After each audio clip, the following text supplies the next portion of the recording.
하나님이 오늘 우리에게 주신 말씀은 요한복음 3장 1절에서 16절까지의 말씀입니다. 요한복음 3장 1절에서 16절까지의 말씀을 제가 한 절, 여러분이 한 절 교독하도록 하겠습니다.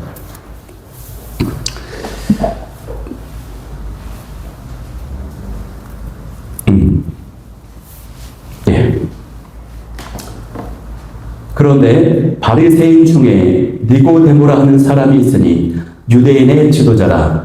그가 밤에 예수께 와서 이르되 rabbi여 우리가 당신의 하나님께로부터 오신 선생인 줄 아나이다.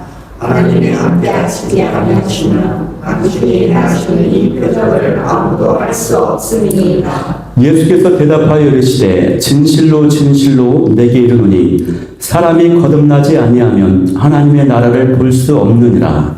니고데모가 이르되 사람이 늙으면 어떻게 날 수 있사오나이까. 무엇을 무대에 들어갔다가 날 수 있사오나이까. 예수께서 대답하시되 진실로 진실로 내게 이르노니 사람이 물과 성령으로 나지 아니하면 하나님의 나라에 들어갈 수 없느니라. 육으로 난 것은 육이요 영으로 난 것은 영이니 내가 내게 거듭나야 하겠다 하는 말을 놀랍게 여기지 말라. 사람이 이름으로 불매 내가 그 소리를 들어도 어디서 와서 어디로 가는지 알지 못하나니 성령으로 난 사람도 다 그러하리라. 니고데모가 대답하여 이르되 어찌 그러한 일이 있을 수 있나이까. 예수께서 그에게 대답하여 이르시되 너는 이스라엘의 선생으로서 이러한 것들을 알지 못하느냐. 진실로 진실로 내게 이르노니 우리는 아는 것을 말하고 본 것을 증언하노라.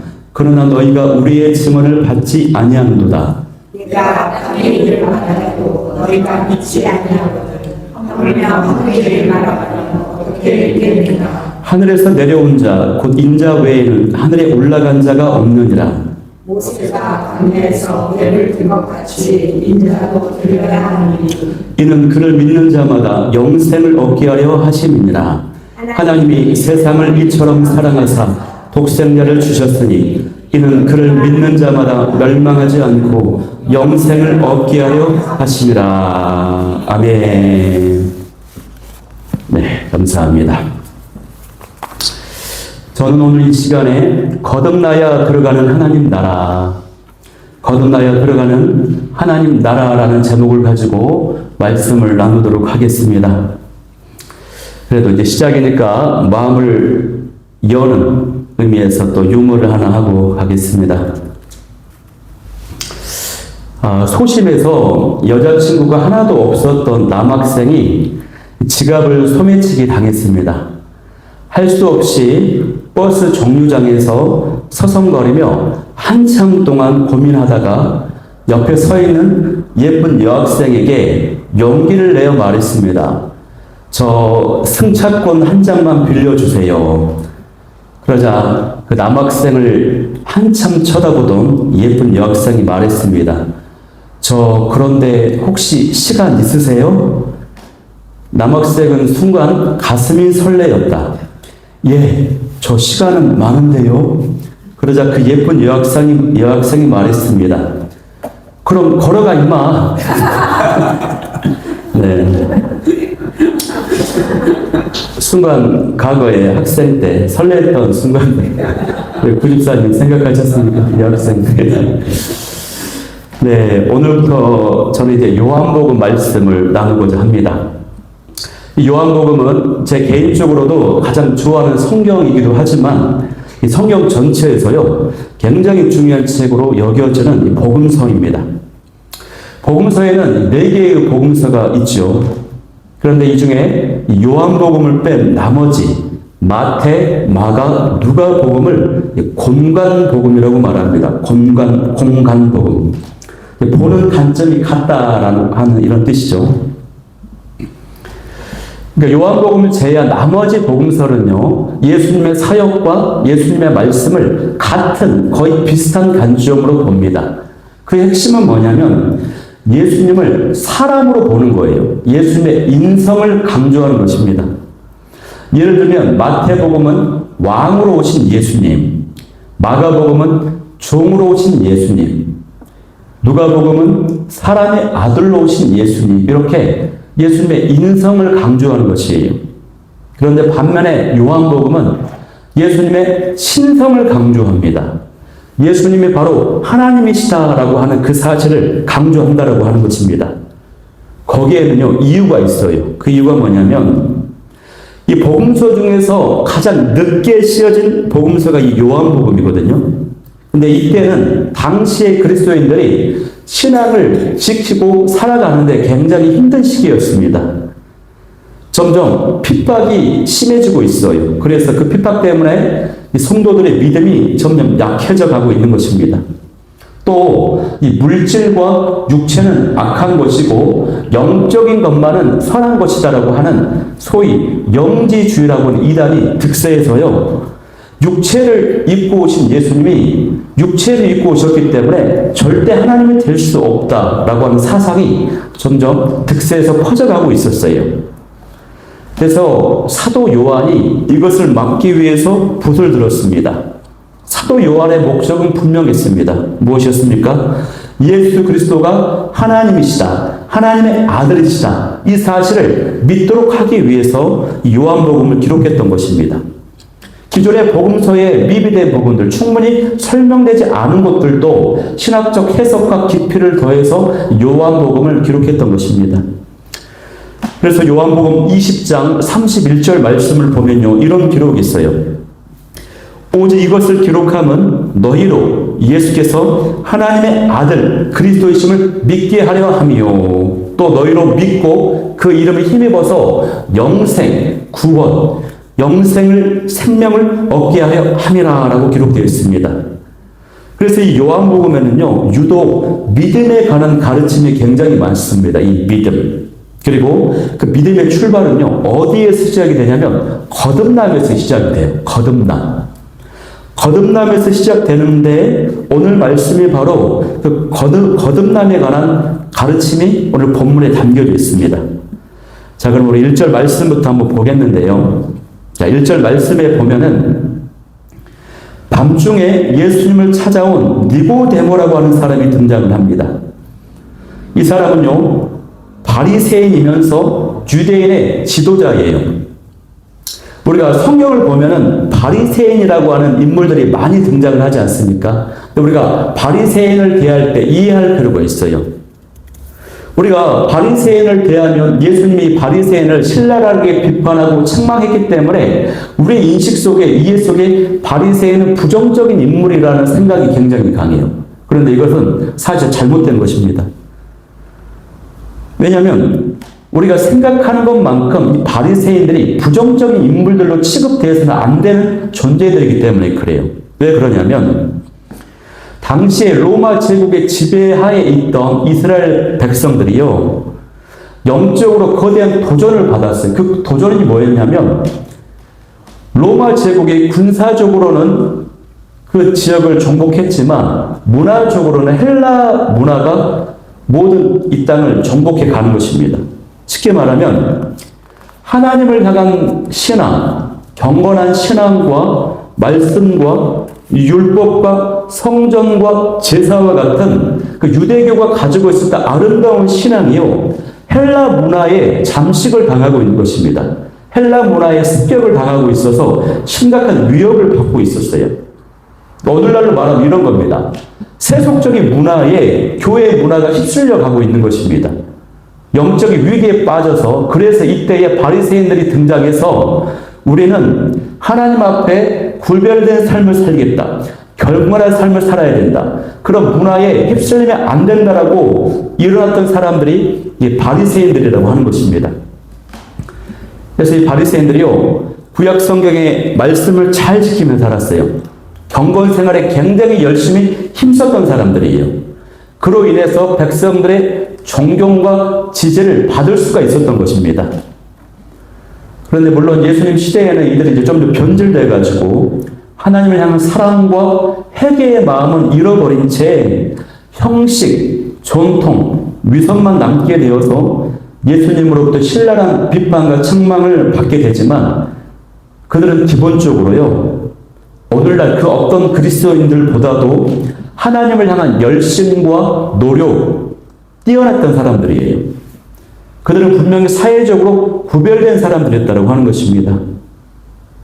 그러면 여러분, 이들이 바리새인들이 하나님 앞에서 이렇게 거룩하게 구별되게 살아가고 있으니 자신들 스스로 자신들은 구원을 받은 사람이라고 자부하고 있었을까요? 없었을까요? 자부하고 있었어요. 당연히 우리는 구원받은 사람이야.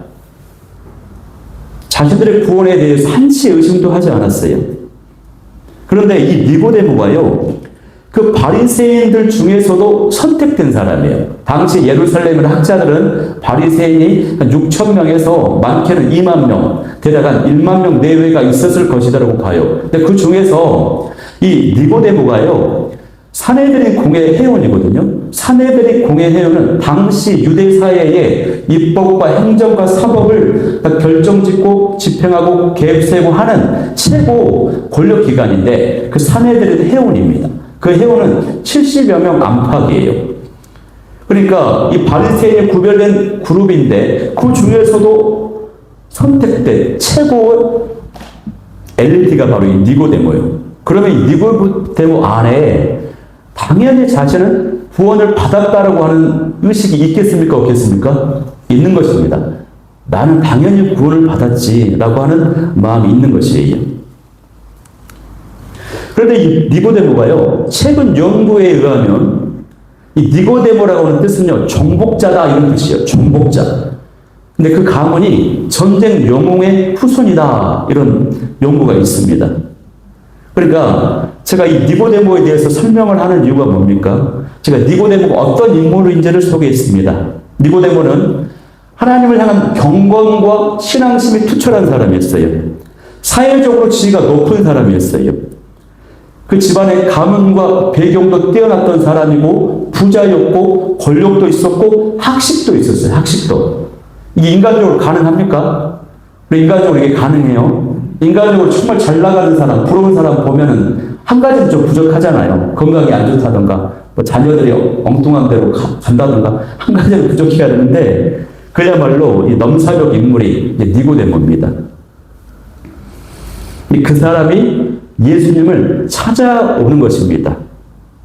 이 말은요, 우리가 보기에 모든 것을 가졌어도 영적으로 해결되지 않는 어떤 문제, 공허함, 갈급함을 가지고 있었다고 하는 것입니다. 그 답답함과 갈급함은요, 이 니고데모가 평소에 가지고 있었는데 어느 날 예수님의 소식을 듣습니다. 또 예수님 행하신 표적을 봅니다. 그러면서 더 견딜 수가 없는 거예요. 저분을 꼭 만나야 되겠다. 여러분, 사람들이 겉으로는 그럴듯하게 보여도요, 부족한 게 없어 보여도요, 들여다보면은 모든 사람이 그들 나름의 문제와 아픔들을 가지고 있어요. 제가 아는 어떤 미용실을 운영하는 원장님이 계셨어요. 이분이 아주 부자 동네에서 미용실을 운영하시는데 부자 손님들이 머리를 하러 와서요, 다들 자신들의 집안 이야기, 가족사, 친척 이야기를 막 미주알 고주알 하듯이 다 이야기 하더라는 것이에요. 이 원장님이 워낙 후덕하게 생기셔가지고 묻지도 않았는데 손님들이 다 자기 고충과 문제를 다 나누는 것입니다. 그러면 10이면 10, 10이면 10, 100이면 100, 다 고충과 문제가 있어요. 어떤 사람들은 남편이 바람 피웠다, 자녀가 학원폭력에 휩쓸 연루되어 있다, 어떤 내가 아는 친척이 뭐 자살했다, 누구가 뭐 자녀들이 뭐 조울증에 걸렸다, 뭐 이런 문제들입니다. 이 원장님의 그 이야기를 들으면서 스스로 느끼는 게 뭡니까? 참 나는 가진 것은 없어도 예수님 믿어서 구원받고 내 영혼이 이리 평안하니 내가 제일 행복한 사람이구나, 이런 고백을 하는 것입니다. 이처럼요, 삶의 문제와 공허함이 있는 사람에게 예수님 말씀이 들려지고 예수님 하신 일에 관심이 가게 되는 것입니다. 이 니고데모처럼 예수님을 보고 싶은 마음이 생기는 것이에요. 니고데모는 평소 예수님의 회당이나 성전에서 말씀을 가르치시는 모습을 보았습니다. 그런데 그 가르치시는 것이 너무나 놀랍고 권세가 있었습니다. 기적과 표적을 일으키시는 것도 보았어요. 대부분의 바리새인들은 예수님을 적대하고 미워했으나 니고데모는 예수님에게 뭔가 놀라운 능력과 지혜가 있다는 것을 발견했습니다. 어쩌면 자신이 갖고 있는 영적인 문제를 해결해 줄지도 모른다는 기대와 생각을 가지고 있었어요. 여러분, 다시 말합니다. 니고데모는 신앙의 형식을 다 갖춘 사람이었어요. 그런 그가 스스로는 더 나아갈 수 없는 영적 문제 때문에 천연불구하고 예수님을 만나러 왔습니다. 우리가 이 모습을 보면서 우리는 이제 도전을 받아야 돼요. 저와 여러분도요, 나에게 큰 어려움이 없고 문제가 없다고 안주해서는 안 된다고 하는 것입니다. 예수님께 나아가서 예수님과 더 깊은 관계로 들어가야 돼요. 뭔가를 노력해야 되고 더 깊은 내면의 변화를 이루도록 해야 된다고 하는 것입니다. 1절과 2절에서요, 경건의 형식과 지식과 그 밖에 모든 것을 갖춘 이 니고데모가 예수님을 만나러 온 것 이 자체가 우리에게 주는 메시지가 있어요. 그건 뭐냐면 우리의 신앙생활이 이제는 경건의 형식에서 주님과 인격적인 관계 중심으로 바뀌어야 된다고 하는 것이고, 또 우리 신앙이 지식 중심에서요, 살아서 움직이는 역동적인 신앙으로 바뀌어야 된다고 하는 것입니다. 살아서 움직이는 역동적인 신앙이 되어야 된다라고 하는 것은 어떤 뜻이냐면요, 우리가 말씀 앞에서 심령이 깨어지고 변화가 되어야 된다고 하는 것이요, 또 예배를 드리거나 성경을 읽거나 설교를 듣거나 기도하거나 찬양을 올려드릴 때에 마음의 찔림을 받는 것입니다. 또 내가 이렇게 살아보겠다라고 도전을 받고 결단하는 것입니다. 가슴에 뜨거운 눈물도 흘리는 것입니다. 또 새로운 비전과 소망을 품고 나아가는 것입니다. 이런 경험과 터치, 고백과 결단이요, 우리 신령 가운데 자주 있어야 돼요. 매일매일 있을 수는 없겠죠. 그러나 적어도 일주일에 한 번 정도는 한 번씩 성령에 만져주신 터치가 있어야 돼. 이게 만약에 없다면요, 우리의 신앙은 형식뿐인 신앙, 종교적인 형식만 갖춘 신앙이 될 수 있어요.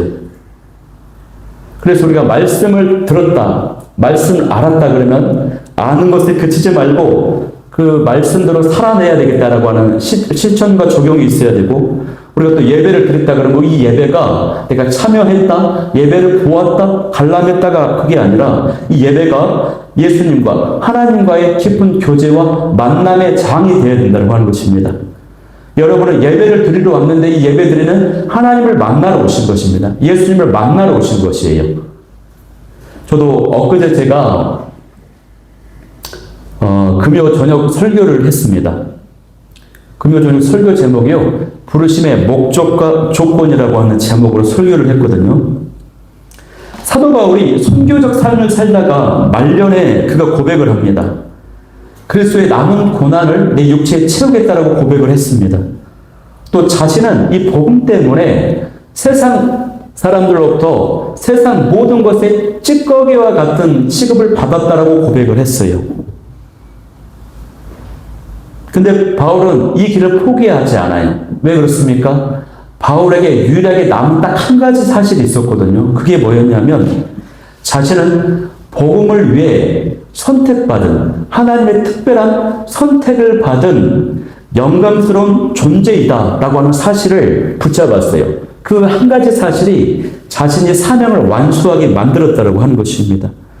제가 엊그저께 금요일 저녁에 이 말씀을 나누면서 제 스스로에 큰 반성이 되었습니다. 내가 어느 순간에 그 사도 바울이 고백했던 것들, 이 영성을 많이 잃어버렸구나라고 하는 반성이 되었기 때문이에요. 한때 저의 꿈은 뭐였냐면요, 저의 묘비에, 비석에 하나님의 기쁨이었던 자, 이 글자가 새겨지는 것이 제 한때 꿈이었거든요. 그런데 그걸 완전히 잊고 있는 제 모습을 보게 됐어요. 제 머릿속에, 그리고 제 입술의 고백 속에 가득 찬 관심과 단어는 요즘 뭐였냐면 부흥, 열매, 능력, 안정, 안식, 경제, 평안, 후원, 이런 것이 가득 차 있어요. 그런데 제 머릿속에 그 전에는요, 뭐가 가득 차 있었냐면 영원, 십자가, 사명, 고난, 헌신, 비전, 눈물, 제자 이런 것들이 가득 차 있었거든요. 그것도 고백을 많이 했어요. 근데 이 저의 모습을 보면서 제가 어느 순간 이제 세속적인 가치와 기준들이 제 마음속에 나도 모르게 하나씩 하나씩 쌓여가고 있구나 반성을 하게 되었습니다. 여러분, 바라옵기는요, 새 마음과 새 영으로 다시 시작하는 은혜가 저와 여러분 가운데 넘쳐날 수 있기를 간절히 소망합니다. 그런데요, 이 니고데모가 낮에 예수님을 찾아온 것이 아니라 밤에 찾아왔습니다. 밤에 찾아온 이유가 뭘까요? 한 두 가지 정도로 살펴볼 수가 있는데요. 첫 번째는요, 사람들의 눈치가 보이기 때문에 그래요. 사람들에게 들키지 않기 위해서 밤에 찾아왔습니다. 니고데모가 바리새인이었잖아요. 특히 다른 바리새인들에게 예수님 찾아가는 모습을 들키지 않기 위한 것으로 보입니다. 또 많은 바리새인들이요, 예수님을 책잡기 위해서요, 막 미행도 하고 막 그랬었거든요. 그러니까 이때 니고데모는 어떤 사람이냐면 굉장히 학식도 있고 신중하기도 하지만 굉장히 저처럼 소심하고 비겁하고 두려움이 있는 모습을 또 보여주고 있는 것입니다. 예수님 만나는 것이 알려지기를 원치 않는 것이에요. 어릴 때 제 친구 중에 교회 다니는 것이 창피하다고 성경책이 좀 크잖아요. 성경책을 품속에 넣고 막 숨기고 다니는 그런 친구가 있었습니다. 이 친구가 부모님 등살에 못 이겨서 교회는 가지만 읍내를 지나가다가 친구들한테 들켜서 야, 너도 교회 다니냐? 너가 교회가 이런 소리를 듣기 싫어가지고 막 놀리거든요. 또 직장에서도 예수님 믿는다고 하면은 불이익을 당할까봐 교회 다니는 것을 숨기는 사람들이 있습니다. 또 학교 식당에서는요, 공공식당에서 이제 식사 기도를 해야 되잖아요. 식사 기도를 하지 않으려고 어떤 식으로 제가 봤냐면 의자를 잡아 당기면서 살짝 고개를 숙이면서 한 3초 정도 올리면서 그게 기도였어요. 이게 끝난 거예요. 교묘하게 숨기더라고요. 굉장히. 조금 이 니고데모의 모습이 비겁해 보입니다. 그런데 여러분 괜찮습니다. 왜 그러냐면요, 이 니고데모의 모습이요, 지금은 소심하고 비겁한 모습이지만 바뀝니다. 이후에 기록을 보면요, 예수님의 산헤드린 공회에서 신문을 받을 때 니고데모가 당당하게 예수님을 변호합니다. 또 예수님이 십자가에 달려서 처형당하시고 내려오셨을 때에 그 시체를 모시고 곱게 장례를 치릅니다.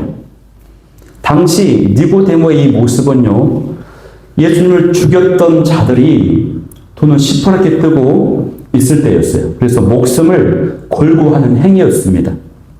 이처럼 니고데모가 변화가 되었다고 하는 것입니다.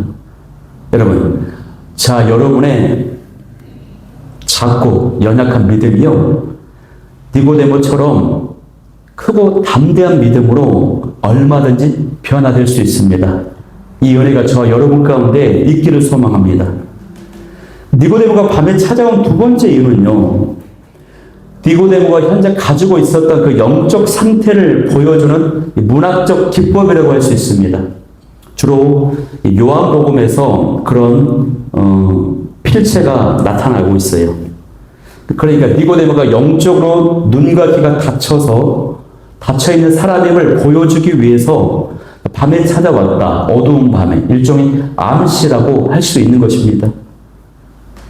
어떤 의미에서 니고데모는요, 유대교의 대표적인 인물이에요. 최고 잘 나가는 대표. 또 이스라엘 백성의 대표적인 인물이 바로 이 니고데모입니다.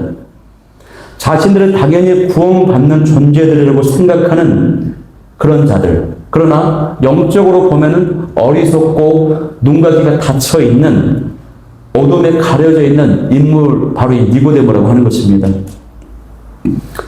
그래서 이 니고데모가 이제 예수님을 만나자마자 처음 한 말이, 랍비여, 당신이 하나님께로부터 오신 선생인 줄 알겠습니다.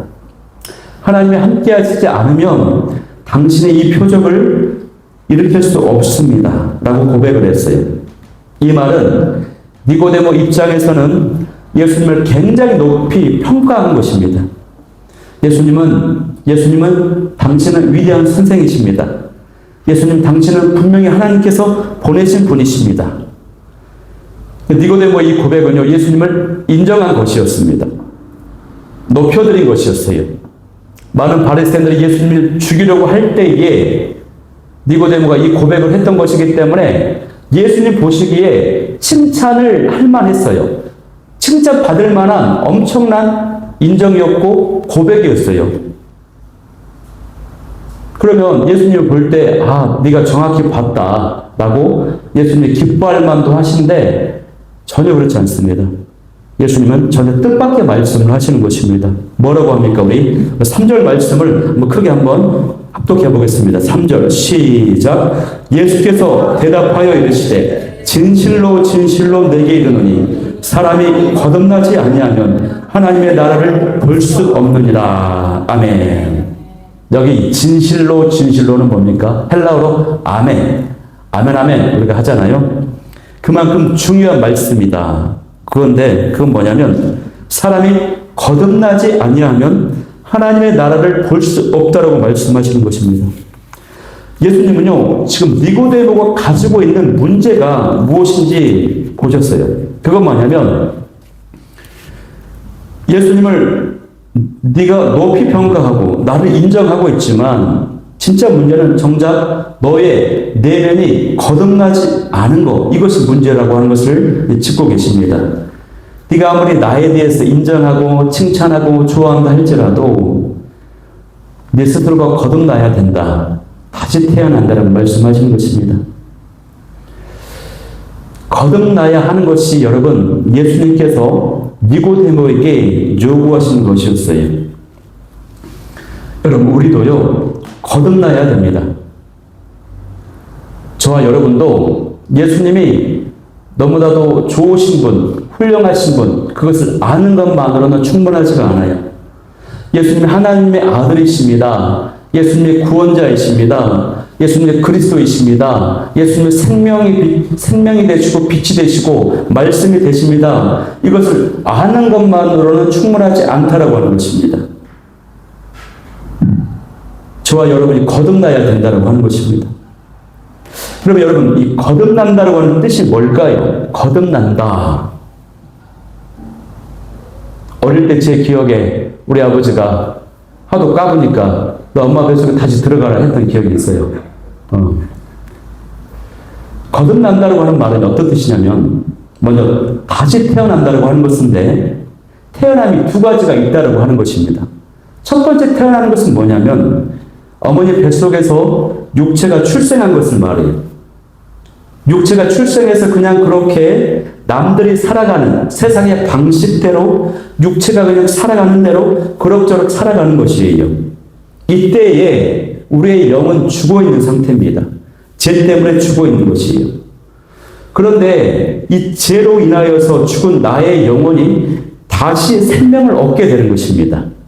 이것이 거듭나는 것이에요. 이것이 다시 태어나는 것이에요. 죽었던 나의 영이 다시 살아나는 것, 이것이 거듭나는 것입니다. 그러면 이 거듭난 사람은요, 기존의 육신의 방법과 육신의 목표, 삶의 방향대로 살아왔던 것들을 다 내려놓고 이제 완전히 새로운 삶의 방식과 새로운 삶의 방향과 목표를 가지고 살아가는 것입니다. 새 마음과 새 영을 가지고 살아가는 것이에요. 이것이 바로 거듭나는 자라고 하는 것입니다. 이것은 단순히 내가 개선시키고 바꾸고 고치고 이게 아니에요. 완전히 다시 태어나는 것을 말하는 것입니다. 그런 자가요, 예수님은 하나님 나라를 볼 수 있다. 하나님 나라에 들어갈 수 있다라고 말씀하고 있다는 것입니다. 여러분, 저와 여러분 안에 내가 거듭난 자답게 새로운 삶의 방식과 목표를 가지고 살아가고자 하는 의지와 감동과 그런 마음이 있습니까? 있으시다면 여러분은요, 거듭난 사람이에요. 저와 여러분이 하나님 나라의 주인공들이에요. 그러나 그게 없다. 나는 이대로가 좋다. 새로운 삶의 방식과 목표와 기대가 없다. 그러면 내가 정말 거듭난 자인지 심각하게 한번 점검해 보아야 된다고 하는 것입니다. 그런데 이 말을요, 니고데모가 이해하지 못했습니다. 이 말이 어려워서가 아니라 니고데모로서는 유대교의 율법과 전통으로 이미 구원받은 사람이거든요. 자신의 구원을 의심해 본 적이 없어요. 그런데 구원에 대해서 다른 방법이 필요하다고 하는 것을 예수님이 말씀하시니까 그것을 받아들이기가 너무 힘든 거예요. 이해할 수 없는 것입니다. 이 거듭난다고 하는 것은요, 영적인 언어입니다. 영적인 눈과 귀가 열려야 되거든요. 니고데모가 공부를 많이 하고 학식이 굉장히 뛰어났어도 영적인 눈과 귀가 열려야 영적인 것을 이해할 수가 있어요.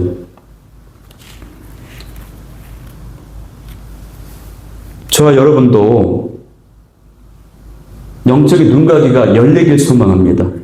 영적으로 닫혀 있어가지고 니고데모가 뭐라고 묻습니까? 4절 말씀해 보니까 사람이 늙으면 어떻게 날 수 있삼나이까? 두 번째 모태에 들어갔다가 날 수 있삼나이까? 어머니 뱃속에 들어갔다 다시 태어나야 됩니까? 라고 묻는 거예요. 이게 말씀이 여러분 믿어지고요. 깨달아지는 것은요. 내가 지식이 많고 공부를 많이 한다고 되는 것이 아닙니다. 다른 차원이에요. 바로 없기는 정말로 이 말씀을 여러분이 대할 때, 또 성경을 소리내어 읽을 때 하나님이 주신 은혜로 말미암아 이 깊은 뜻과 이 말씀이 이해되어지고 깨달아지는 역사가 있기를 소망합니다. 이혜령 교수님이요, 그렇게 최고의 문학 박사요 지성인이었는데 교회에 와서 강연을 했어요. 나는 이런 이유로 저런 이유로 이 성경이 믿어지지 않는다고. 문학 박사가 되려면, 박사 학위를 따려면 서양의 문학의 최고 권위인 성경을 열심히 봐야 돼. 이분이 100번 이상을 읽었어요. 그래도 믿어지지가 않아요. 그래가지고 교회에서 그렇게 강연을 해서 이 이유 때문에, 저 이유 때문에 나는 믿지 못하겠다. 그런데 성도들은 그 말 듣고 은혜를 받는 것이에요. 왜? 나는 믿어지니까. 이게 하나님의 은혜구나. 나는 이게 깨달아지고 믿어지네. 하나님의 은혜구나. 성경 소리나 읽기 운동을 하고 있는데 이 은혜가 있기를 소망해요. 자, 그래서 예수님이요. 자, 집중해서 보겠습니다. 예수님이 5절 말씀을 보면은 거듭남의 비밀에 대해서 가르쳐 주십니다. 자, 그 내용이 사람이 어떻게 거듭날 수 있는가 하는 것에 대한 말씀이거든요. 우리 5절 말씀 한번 합독해 보겠습니다. 시작. 예수께서 대답하시되 진실로 진실로 내게 이르노니 사람이 물과 성령으로 나지 아니하면 하나님의 나라에 들어갈 수 없느니라. 아멘. 거듭나는 것은 어떻게 하냐면 물과 성령으로 가능하다고 하는 것입니다. 예수님 말씀에 이 거듭난다고 했을 때 이 헬라어는요, 겟네텐 아누덴 이런 뜻이에요. 겟네텐 아누덴. 이 말은 하늘로부터, 위에서부터 내려온다 이런 뜻을 가지고 있어요. 하늘에 계신 하나님께서 영적으로 죽은 한 개인에게 새 생명의 씨앗을 심어주는 것입니다. 새 생명에 무엇을 심어준다고요? 이게 중요해요. 무엇을? 씨앗을. 새 생명의 씨앗을 심어주는 거예요.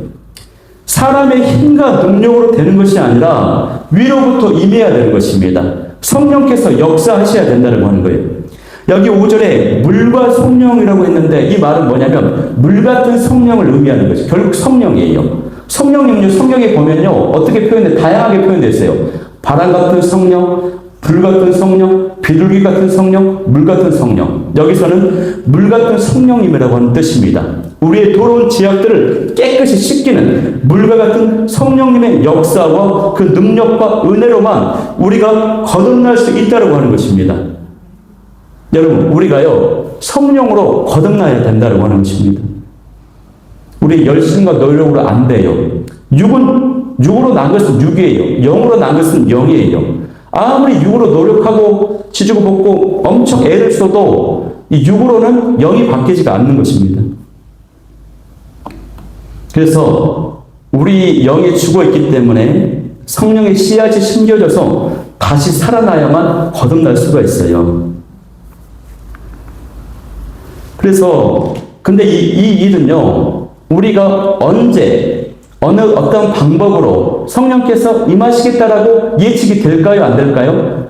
예측이 안 되는 것입니다. 그래서 예수님이 이것은 우리 힘으로 할 수 없을 뿐만 아니라 이것은 우리 인간으로서 예측을 할 수 없다라고 그것을 설명하기 위해서 8절 말씀을 가르쳐 주시는 거예요. 8절 말씀에 제가 읽어드리겠습니다. 바람이 임의로 불매 네가 그 소리를 들어도 어디서 와서 어디로 가는지 알지 못하나니 성령으로 난 사람도 다 그러하니라. 여러분, 바람이 보입니까? 바람이 보이지 않아요. 바람이 언제 불어 닥칠지도 우리는 몰라요. 어디에서 왔다가 어디로 가는지도 몰라요. 그러나 바람이 지나가면은 우리가 느낍니다. 바람이 지나가면 먼지가 일어나고 낙엽이 막 움직이는 것이 우리가 느끼는 것이에요.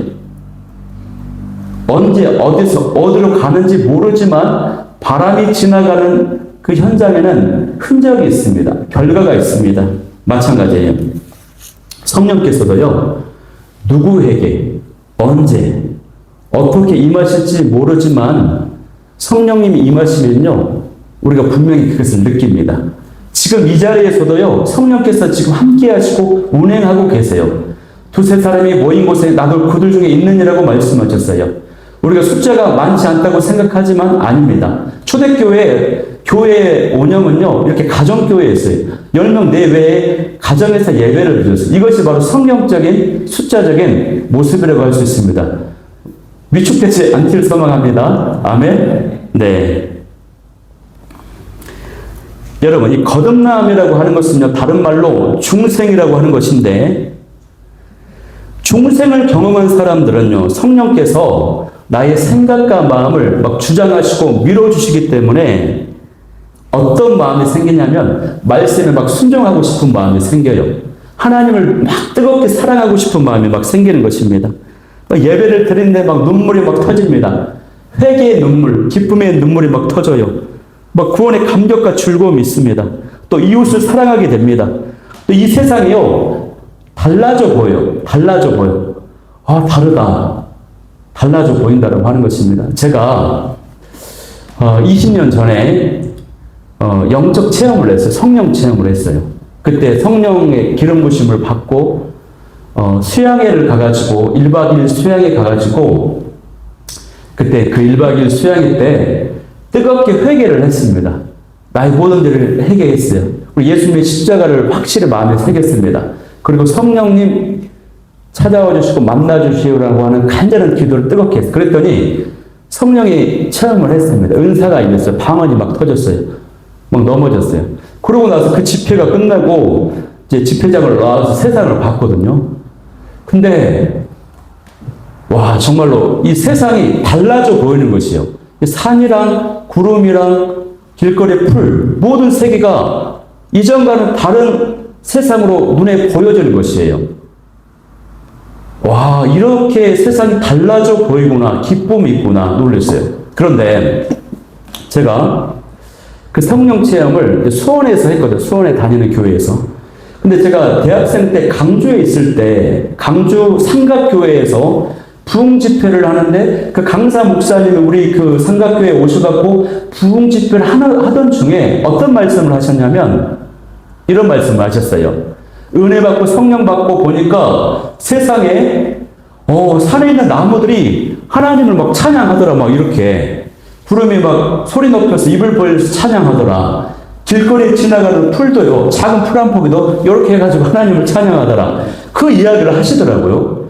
아, 그런 일이 있구나 하고 내가 좀 심상치 않았어요. 그런데 제가 20년 전에 이제 수원에서 교회를 섬기면서 그 담임 목사님께서 똑같은 그 이야기를 하시는 거예요. 내가 이 경험을 했다. 본인이 선생님이었는데 버스에서 자신을 은혜 받고 막 무릎으로 그리스도인, 기도하는 그 그리스도인, 무릎으로 사는 그리스도인 그 책을 보면서 선생님들 야유회를 가는데 선생님들 그 버스 안에서 술 먹고 춤추고 막 우르르 깎고 막 이렇게 막 하면서 가는데 자기는 그게 관심이 없으니까 창밖에서 이렇게 보면서 속리산을 가고 있었대. 눈물을 흘리면서 은혜 받고 책 보면서 창밖을 봤는데 창밖에 그 산의 나무들이 막 이렇게 찬양을 하더라는 거예요. 이 열린 거예요. 야, 신기하다. 그게 또 들은 거예요, 제가 그거를. 그러다가 이제 10년 전에 내가 유튜브 막 영상을 듣다가 유튜브에 어떤 목사님이 설교하는 또 그 얘기를 똑같이 하는 거예요. 야, 이거 뭔가가 있구나. 성경에는 기록되지 않았어요. 그래서 내가 이렇다라고 말할 수 없는데 제 경험을 나누는 것입니다. 여러분, 영적인 깊은 세계가 있습니다, 여러분. 영적인 깊은 세계가 있어요. 이 만져주시고 그런 은혜를 체험할 수 있기를 간절히 소망합니다.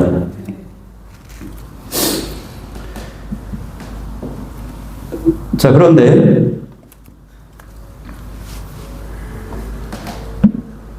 여러분, 성령이 깊은 만져주심을 제가 나누었는데 나는 신앙생활을 오래 했는데도 이 경험을 내가 깊이 하지 못했다고 하는 분이 있을 수 있습니다. 그리고 지금 여러분 중에는 이제 막 교회를 다니신 분도 있는데 성령의 강력한 만져주심이 있기를 소망하는데 성령님이 내 안에 임하였는지, 그러니까 나는 정말 거듭난 자인지라고 하는 의심이 있을 수 있습니다. 염려가 있을 수 있다는 것이죠. 근데 제가 그 염려를 풀어드리겠습니다. 고린도전서 12장 3절 말씀을 보면요, 이런 기록이 있어요. 그러므로 내가 너희에게 알게 하노니 하나님의 영으로 말하는 자는 누구든지 예수를 조주할 자라 하지 아니하고 또 성령이 아니고서는 누구든지 예수님을 주라 시인할 수 없느니라, 이 기록이 있어요. 내 안에 성령님이 안 계시면, 임하지 않으시면 내가 예수님을 구원자요 주인이시요 하나님이요 왕으로 고백할 수 없다라고 하는 것이에요. 제가 정말로 대학생 때 전도를 하는데 다 말은 동의하는데 기도를 못 하더라고요. 예수님이 주인이라고. 그래서 여러분, 이 시간 고백해 보겠습니다. 여러분, 눈을 감고요, 따라서 한번 진실로 한번 고백해 볼게요. 자, 따라서 합니다. 예수님은 내 인생의 구원자요 주인이십니다. 예수님은 내 인생의 왕이요 하나님이십니다. 아멘. 여러분, 고백하셨습니까? 분명히 고백하셨습니까? 그러면요, 여러분은 영적인 생명력이 우리 안에 분명히 있습니다. 성령의 씨앗이 심겨져 있다고 하는 사실을, 이 사실을 확신할 수 있기를 소망합니다. 그렇기 때문에 오늘 이 말씀은요, 거듭나지 않은 니고데모에게 거듭남의 비밀에 관한 가르침이었지만 이미 우리는 성령의 은혜로 성령의 씨앗이 심겨진 우리에게는 어떻게 질문을 해야 되냐면, 너는 거듭났는데 거듭난 자답게 살아가고 있는가? 이 질문으로 우리에게 도전을 받아야 된다고 하는 것입니다. 여러분, 이 씨앗이 열매를 맺어서 풍성하게 맺어야 돼요. 우리 안에 성령의 씨앗이 심겨져 있다고 하는 사실입니다. 씨앗은요, 무궁무진하게 열매를 맺을 수가 있어요. 그런데 지금 내 모습이 이런저런 이유들로 인해서, 여러 가지 상황과 사연들로 인해서 내 믿음이 약해지고 열매를 맺지 못하고 있지는 않습니까? 여러분, 우리가 믿음의 역사를 일으킬 수 있습니다. 분명히 할 수 있어요. 저와 여러분 안에 그 가능성과 잠재력이 있습니다. 그러므로 우리가 다시 회복되어야 될 줄 믿습니다. 여러분, 저와 여러분의 문제는요, 지금 우리가 가지고 있는 그 믿음의 수준에 있어요. 작은 믿음 때문에 묶여 있다고 하는 거예요. 얼마든지 가능성과 잠재력과 능력을 가지고 있는데 못하고 있어요. 왜? 나의 믿음 때문에. 오늘 이제 말씀 9절에서 보면요, 이제부터 예수님이 니고데모에서 뭐에 대해서만 얘기하시냐면 계속 믿음에 대해서만 얘기하세요. 자, 니고데모의 문제도요, 믿음이 없었다는 것인데 9절에 보니까 니고데모가 이렇게 묻습니다. 어찌 그런 일이 있을 수 있나이까? 믿지 못했어요. 그러자 예수님이 10절에 이렇게 말합니다. 너는 이스라엘 선생으로서 이러한 것을 알지 못하느냐? 왜 믿지 못하느냐? 구약 성경에는요, 여러 곳에서 하나님의 성령을 백성에게 주시겠다라고 하는 약속이 여러 번 언급되어 있었거든요. 근데 니고데모가 구약 성경에 종통한 선생으로서 왜 이 사실을 알지 못하고 이 사실을 받아들이지 못하고 왜 순종하지 않느냐라고 지금 꼬집고 있는 것입니다. 그런데 이것을 비난 니고데모뿐만 아니라 많은 유대인들이 그랬어요. 그래서 이 사실을 예수님이 11절 하반절에서 또 이렇게 말합니다. 그러나 너희가 우리의 증언을 받지 아니하는도다. 믿지 아니했다라고 또 책망합니다. 또 12절에 이렇게 말합니다. 너희들이 땅의 일을 말하여도 믿지 않는데 하늘의 일을 말할 수 있겠냐? 내가 땅에서 여러 가지 공생의 사역을 펼치고 기적을 베풀고 이것도 믿지 못하는데, 내가 하나님의 아들임을 믿지 못하는데 거듭나며 하늘의 일을 말해도 너희들이 믿을 수 있겠냐? 이렇게 계속 믿음에 대해서 말씀하고 있습니다. 14절에서도요. 근데 13절은 어떤 말이냐면 너희들을 믿어야 된다고 하는 것이에요. 예수인 나는 하늘에 있었었다. 하늘에서 이 땅에 내려온 자다. 그렇기 때문에 내 말이 틀릴 수가 없어. 내 말을 믿어야 돼. 라고 하는 거예요. 그러면서 예수님이 또 14절에 광야 시절에 있었던 이야기를 합니다. 모세 이스라엘 백성들이 원망불평을 많이 했어요. 먹을 것이 없습니다. 광야길이 너무 험합니다. 그러니까 원망불평을 하니까 불뱀이 막 달라들어요. 독사가 찾아와가지고 백성들을 물어가지고 막 죽어가고 있는 것이에요. 이때 하나님께서 모세에게 장대에다가 부리로 뱀을 만들어서, 녹뱀을 만들어서 이 장대에 달아라. 그것을 바라보는 자는 살 것이다라고 했어요. 그래서 뱀에 물린 자들은 장대에 달린 녹뱀을 바라봐라. 그러면 살 것이다 라고 했는데, 그걸 바라보는 사람들은 살았지만 그걸 믿지 않는 자들은 죽었습니다. 그래서 예수님이 15절에 이는 그를 믿는 자마다 영생을 얻게 하려 하심이니라. 장대의 노뱀처럼 예수님 십자가에 달리신다라고 하는 것을 보여주는 것입니다. 그러면서 또 16절, 너무나도 성경의 최고 핵심 구절 함께 읽겠습니다. 시작. 하나님이 세상을 이처럼 사랑하사 독생자를 주셨으니 이는 그를 믿는 자마다 멸망하지 않고 영생을 얻게 하려 하심이라. 아멘. 9절부터 16절까지 우리가 최고로 여기는 그 16절의 핵심도요, 믿음에 대해서 이야기하고 있어요. 계속해서 예수님이 믿음에 대해서 계속 교훈을 주고 있다고 하는 것입니다. 여러분 어떻습니까? 오늘 이 말씀을 대하면서 저와 여러분의 믿음을 한번 점검해 볼 수 있기를 소망합니다. 지나온 시절을 생각해 보면은 내가 성령이 충만했고 믿음이 최고로 달했을 때가 있었어요. 믿음의 소위 최전성기가 있었습니다. 그런데 많은 분들이 그때 그 시절을 하나의 추억으로만 생각해요. 다시 오지 않을 지나가 버린 옛 시간, 과거로 생각을 합니다. 어떤 권사님 이야기를 들어보면 수많은 교회들이 막 부활절 연합 예배를 드린다고 수천 명, 막 1만 명이 갖고 온 사람들 예배 드릴 때 막 밥을 준비하고 열심히 땀을 흘리면서 막 밥을 준비했었다. 그때 그렇게 기뻤고 보람이 있었다고 막 얘기합니다. 해외로 단기 선교 갔을 때 크게 활약했던 그 권사님, 집사님들의 이야기를 막 합니다. 저도 생각해 보니까 그럴 때가 있었던 것 같아요.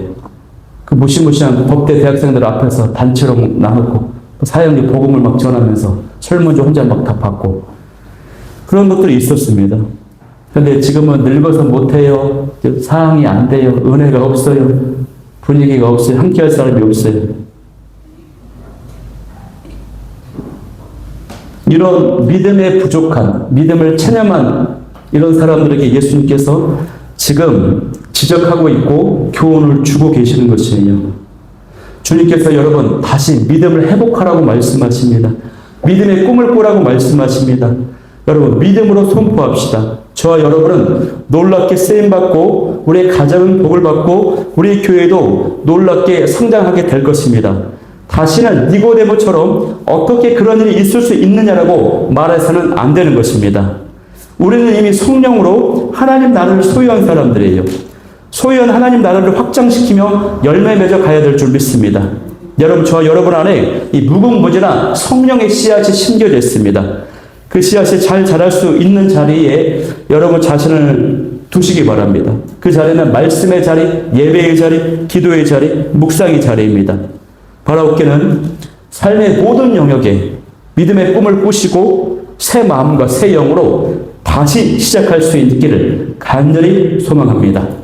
자, 제가 기도 제목 3가지 나누고 우리 찬양하고 마치도록 하겠는데, 첫 번째 기도 제목은 형식적인 신앙을 넘어서 참된 거듭남을 경험하게 하여 주옵소서. 두 번째는 내게 심겨진 성령의 씨앗이 열매 맺도록 믿음이 회복되게 도와주옵소서. 세 번째는 믿음의 꿈을 꾸게 하시고 새 마음과 새 영으로 새롭게 시작하게 하여 주옵소서. 우리 기도 제목 가지고 하나님의 세상을 찬양하며 나아가도록 하겠습니다.